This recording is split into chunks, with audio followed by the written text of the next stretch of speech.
Hello everyone.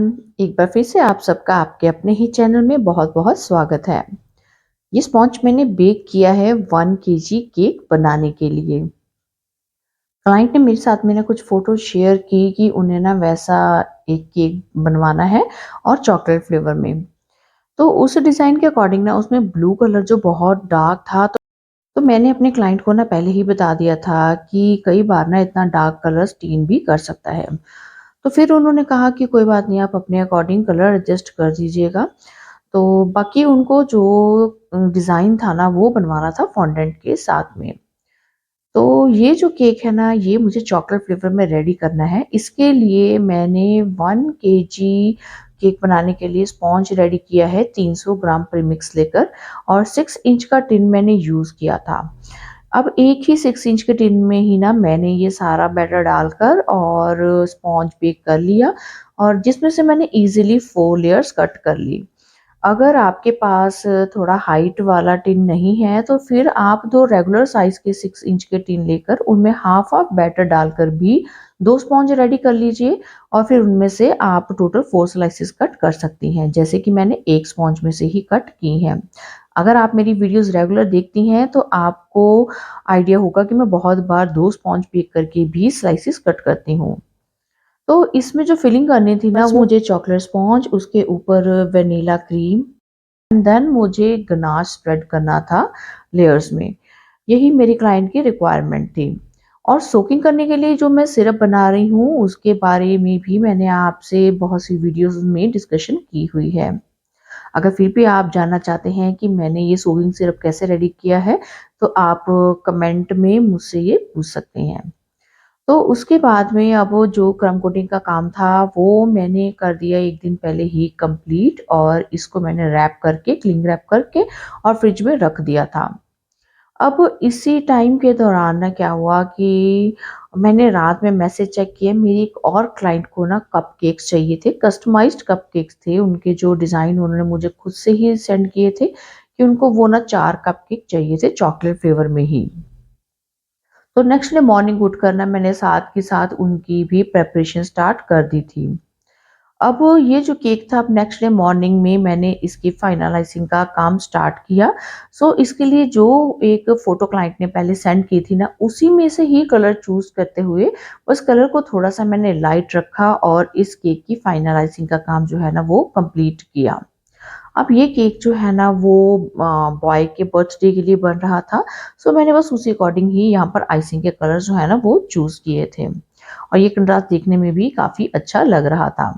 तो पहले client ने कहा था आप सिंपल सा एक केक बनाकर ना बस उस पर आप चॉकलेट ड्रिपिंग कर दीजिएगा।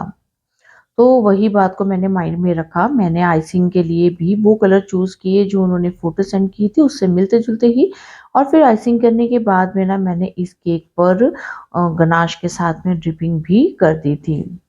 अब इस केक का काम करने से पहले ही मैंने अर्ली मॉर्निंग उठकर ना जो कपकेक्स बनाने थे वो भी बेक करने रख दिए थे। कि मेरे क्लाइंट ने कहा था कि उनको ना ये 3 बजे तक चाहिए कपकेक रेडी। उस अकॉर्डिंग ही जब हम एक केक पर काम कर रहे हैं, एक केक के लिए आपने क्रीम बीट करनी है, उतने में ही अगर आपके पास कोई दूसरा ऑर्डर आ जाता है ना, तो आपको एक साथ ही क्रीम व्हिप करना या फिर स्पॉन्ज एक ही बार में बेक कर लेना ना आसान लगता है, तो इससे आपके टाइम की भी बहुत बचत हो जाती है। तो यहाँ पर फाइनलाइज़िंग को कंप्लीट किया और फिर मैंने टॉप पर ना ये स्वर्ल वाला डिज़ाइन बना दिया था, और इसके बाद में मैंने जैसे कि आपको बताया मुझे ड्रिपिंग करनी थी, सो मैंने 2:1 रेशियो का चॉकलेट गनाश लिया। उसकी कंसिस्टेंसी को थोड़ा-सा एडजस्ट कर लिया था, उसमें हल्का-सा वार्म मिल्क डालकर ल्यूक वार्म मिल्क ऐड किया, और फिर पाइपिंग बैग में आगे से कट लगाकर और ये ड्रिपिंग बना ली है। और फिर इसको मैंने फ्रिज में रख दिया जब तक ये अच्छे से सेट हो जाए। अब चलते हैं 1 दिन पहले के काम पर। अब इस केक की जो फाइनल डेकोरेशन थी ना वो मुझे PS5 गेम के रिमोट कंट्रोल के साथ में करनी थी। एक मुझे यहाँ पर रिमोट कंट्रोल बनाना था फॉन्डेंट से। तो उसके अकॉर्डिंग ना सबसे पहले ये शेप बनाकर मैंने ड्राई होने के लिए रख दी थी, और इसको मैंने कैसे बनाया वो मैंने आपको यहाँ शुरू में ही बनाकर दिखा दिया था। सो दैट आपको आइडिया हो जाए कि आप इसको कैसे बाय हैंड ही फोल्ड करके बना सकते हैं। तो ये वाला जो डिज़ाइन है ना, मैं भी फर्स्ट टाइम ही बना रही थी। बहुत बार कई क्लाइंट्स ने इसके बारे में ऑर्डर प्लेस करने का मेरे साथ में डिस्कशन किया था, बट कभी प्राइस नहीं सेट बैठता था, कभी कुछ और बीच में बात आ जाती थी। मेरा ये डिज़ाइन कभी बनने तक पहुँचा ही नहीं था। सो इस बार मुझे चांस मिल गया था इस डिज़ाइन को बनाने का। तो यहाँ पर अब ये जो PS5 का रिमोट है मैं कैसे बना रही हूँ, आप ये साथ के साथ में देखते जाएँगे तो आपको और ज़्यादा अच्छे से पता लगता रहेगा। अब ऐसी चीज़ें मैंने तो पहले कभी बनाई नहीं थी और सच कहूँ तो ज़्यादा इनके बारे में पता भी नहीं होता। कई बार तो क्लाइंट जब कुछ बताता है ना, तो मुझे भी वो गूगल पर सर्च करना पड़ता है कि ये क्या चीज़ है? क्योंकि जो चीज़ आपके हाथ से निकलती है ना, तभी आपको पता लगता है कि ये क्या है और इसको कैसे बनाना है। सो बहुत बार हमें भी ना सोशल मीडिया से आइडिया लेना पड़ता है कि जो हमें बनाना है, क्लाइंट की रिक्वायरमेंट है, वो एक्चुअल में है क्या, दिखता कैसा है। तो ऐसा आई होप कि सबके साथ ही होता होगा, जब हम काम करते हैं तभी हमें उसके बारे में और अच्छे से पता लगता रहता है।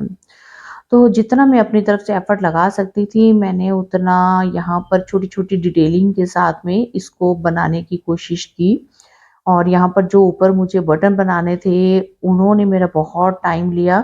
अब छोटे-छोटे बटन्स जो थे वो 4 एक साइड पे, 4 दूसरी साइड पे इस रिमोट के ऊपर मुझे प्लेस करने थे, बस उनमें मेरा सबसे ज़्यादा टाइम लगा। क्योंकि मैं जितनी बार भी शेप कट कर रही थी ना, फिर जब उनको मैं रिमोट के ऊपर रख के देखती थी, वो साइज़ में फिर बड़े लगते थे, फिर मैं उनको दोबारा से छोटे साइज़ में बना रही थी।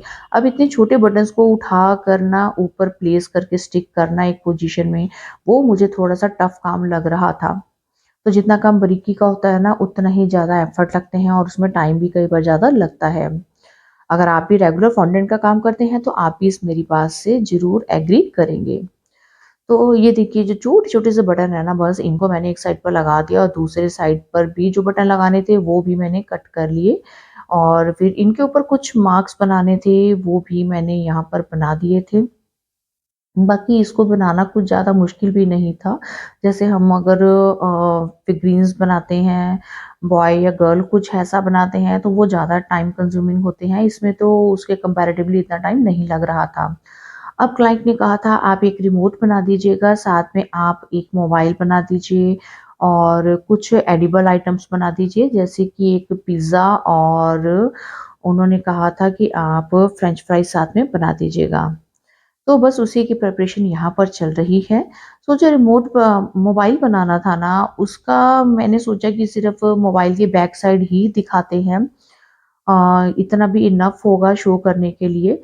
बाकी अगर आपको मोबाइल फ्रंट साइड से बनाना है, तो आप एक प्रिंट आउट निकलवा लीजिए और उसको इस तरीके से ही ब्लैक कलर का फॉन्डेंट मोबाइल की शेप में बना लीजिए। फिर उसके ऊपर आप हल्का-सा पानी लगाकर उसको स्टिक कर देंगे, तब भी वो जो मोबाइल की वो फ्रंट साइड है, वो आपकी बनकर अच्छे से रेडी हो जाएगी।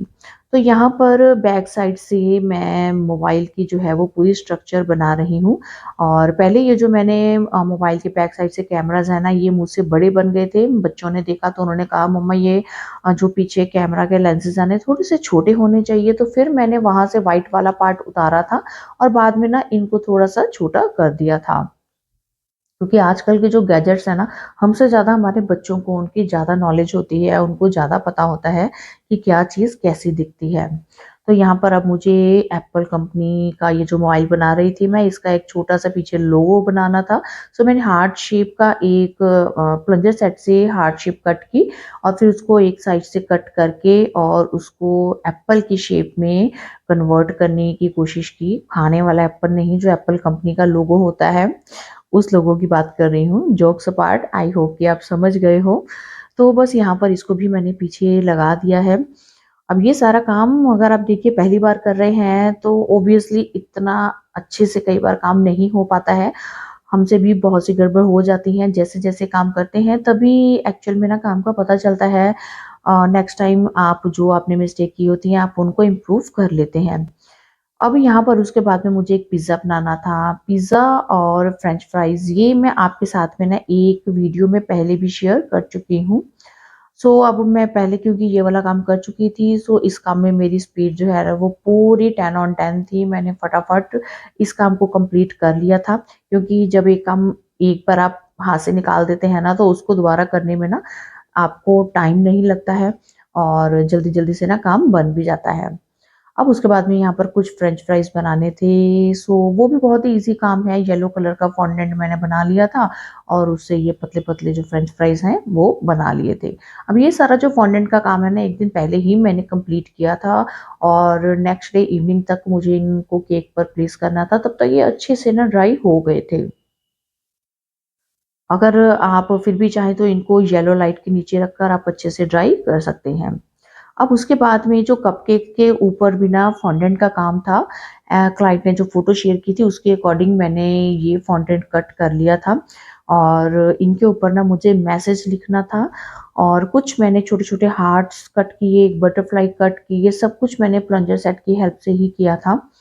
और फिर इनके ऊपर जो मैसेज लिखने थे उसको मैंने ब्लैक जेल कलर के साथ में लिखा था। मुझे ना जेल कलर के साथ में काम करना थोड़ा-सा ईज़ी लगता है। जो एडिबल स्केच पेन्स है ना वो बहुत बार मैं लेके आई, बट वो फिर ड्राई हो जाते थे, तो वो पैसे की वेस्टेज ही मुझे लगती थी।